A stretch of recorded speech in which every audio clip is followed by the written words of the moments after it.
day 3 of our reflection series on ambiguity and complexity. Today's thought comes from two powerful quotes.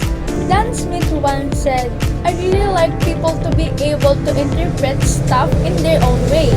I like the ambiguity of the medium. We're just four guys in a bunch trying to articulate things in a questioning way. Who are we to tell people what to think?" And Jeff Vandermeer shared, "When you think about the complexity of our natural world, plants using quantum mechanics for photosynthesis. For example, a smartphone begins to look like a big dumb object. These two reflections remind us that life, faith, and truth aren't always black and white. Sometimes, they invite us to think deeper, stay curious, and to appreciate the beauty of mystery and creation." Dan Smith's words remind us that ambiguity isn't something to fear. It's something to explore. Each person's story, each emotion, and each experience can have different meanings. And that's what makes life so real and personal. God created us all uniquely, each with our own way of understanding and expressing truth. We don't always need to tell others what to think. Sometimes, we just need to listen, reflect, and allow meaning to grow in its own time. That's how faith develops.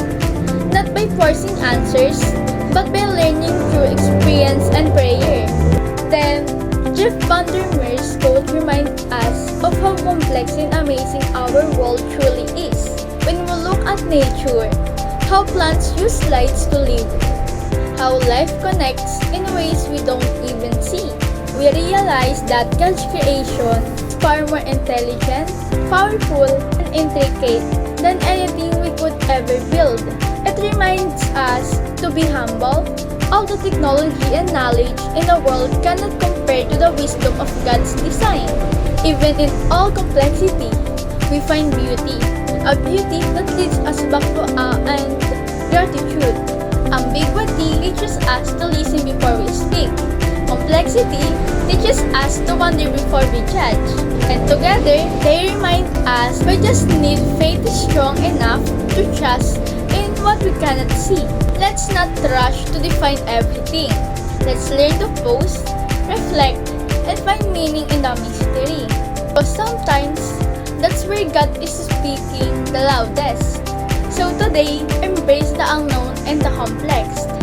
Don't be afraid to question, to explore, and to grow. In every ambiguity, there's a lesson.